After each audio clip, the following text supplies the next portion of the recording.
کر گھونگھٹ کو ہٹاتا ہے اور گلے ملنے کی کوشش کرتا ہے۔ میر تقی میر کی بیٹی کہتی ہے خبردار میرے قریب آنے کی کوشش مت کر۔ کیا ہو گیا تمہیں؟ آج کی رات حجت کر رہی ہو؟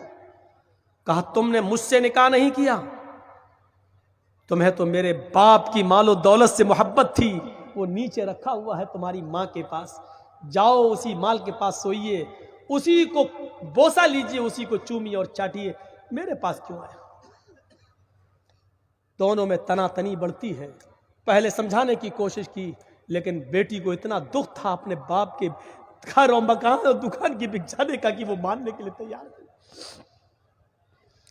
شوہر کو بھی تھوڑی ضد ہو گئی، سو جانا چاہیے تھا، آج نہیں تو کل سمجھا لے جائیں گے، لیکن چونکہ ارمان تھے، پہلی رات کا پتہ نہیں نوجوانوں میں کون سا تصور بیٹھا ہوا ہے، عجلت و جلد بازی کر جاتے ہیں، اس نے بھی عجلت و جلد بازی کی اور دونوں میں تنا تنی بڑھی۔ لڑکی چیختی ہے دور، چارپائی سے نیچے گرتی ہے اور جیسے ہی نیچے گری اس کو اٹیک پڑتا ہے، اور اٹیک پڑتا ہے، اٹیک پڑتے ہی اس کی روح قبض سے عنصری سے پرواز ہو جاتی ہے اور 3 بجے اس کا انتقال ہوا۔ میر تقی میر کے کانوں میں فجر کی اذان کی آواز جاتی ہے، اللہ اکبر اللہ اکبر۔ میر تقی میر مسجد میں نماز پڑھنے کے لیے جاتے ہیں، وہاں سے نکل رہے ہیں، کسی نے ان کے کان میں آواز دی، میر تقی میر آپ کی بیٹی اب اس دنیا میں نہیں رہی، اس کو اٹیک پڑ گیا ہے۔ ادھر اس سہیلی نے میر تقی میر کو بتا دیا تھا کہ میں نے آپ کی بیٹی کو یہ سب کچھ بتا دیا ہے۔ میر تقی میر نے ڈانٹا بھی تھا کہ تم نے ایسا کیوں کیا۔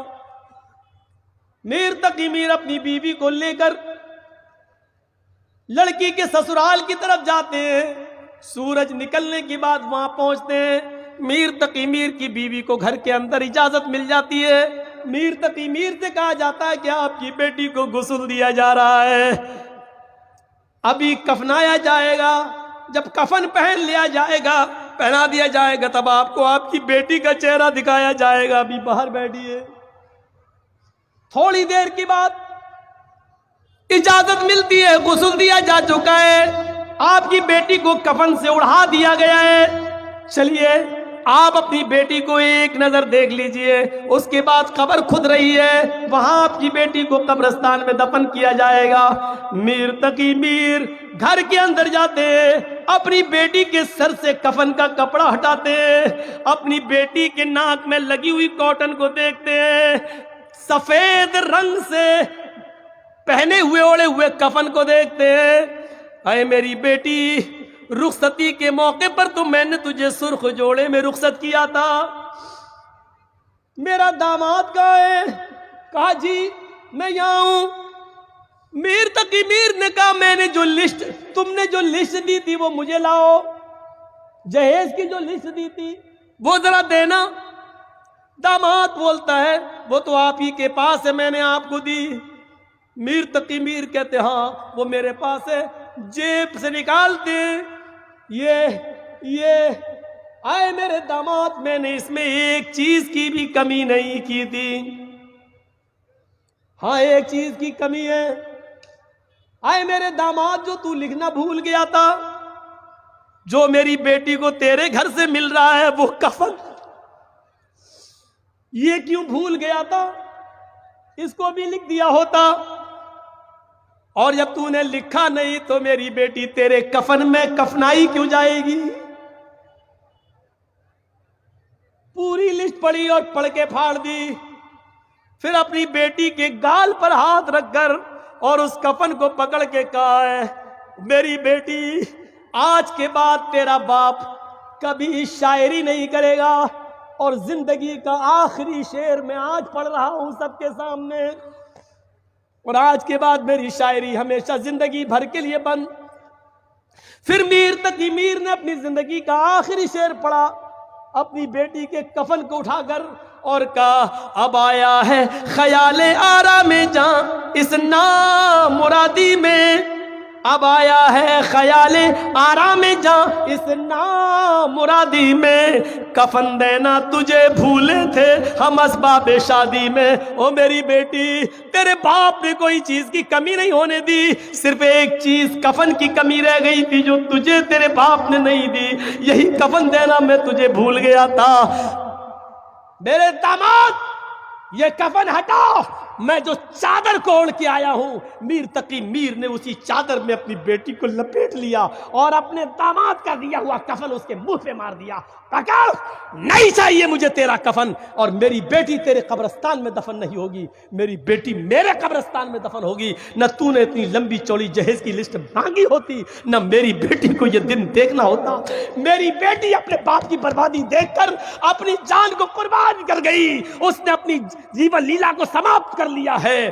پھر اس نے شعر پڑھا، اب آیا ہے خیال آرام جاں اس نامرادی میں، کفن دینا تجھے بھولے تھے ہم اسباب شادی میں۔ اور کتنی لڑکیوں کی جانیں لوگے؟ آئے بنگال کی دھرتی پر اس اجلاس کو کرانے والے جوانوں، اٹھو، ان غریب لڑکیوں کے لیے اپنے موت سے پہلے کچھ کر جاؤ۔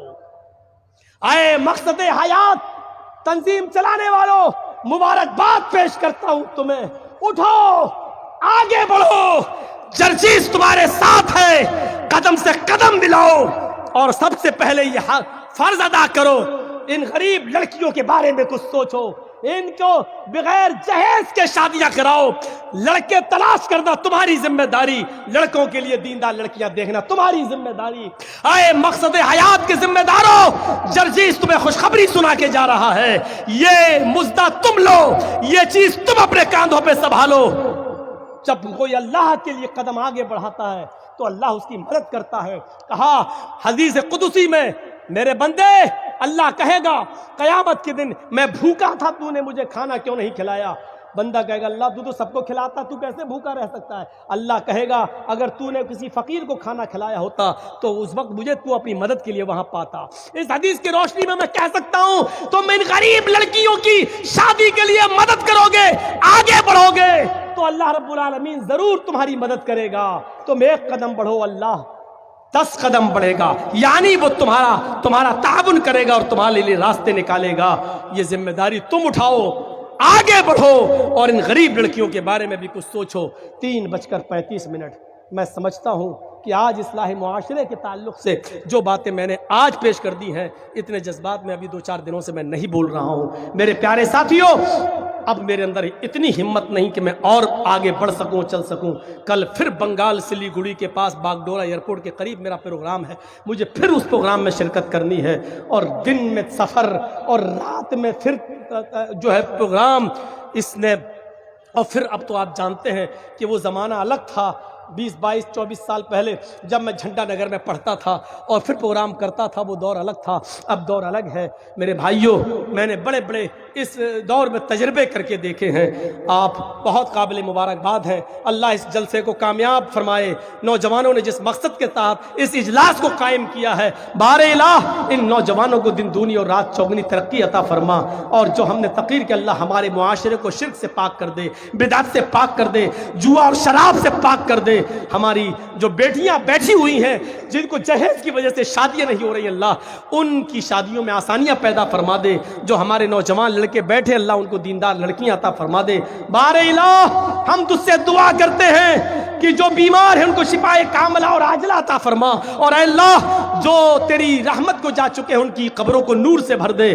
بار الہ جو ہاسپٹلز میں ایڈمٹ ہیں ان کی دواؤں میں صحت و تندرستی کوٹ کوٹ کے بھر دے، اور جو تیری رحمت کو جا چکے ہیں اللہ ان کو غریق رحمت فرما، ان کی قبروں کو نور سے بھر دے۔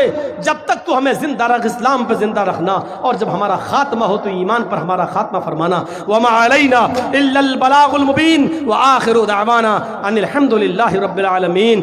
چلتے چلتے ساتھ میں ایک بات اور کہہ دوں کہ میری قریب آ کر میرے کوئی بھی آدمی میرا فوٹو میری سیلفی لینے کی کوشش نہ کرے، اپنے موبائل میں مجھے قید کرنے کی کوشش نہ کرے۔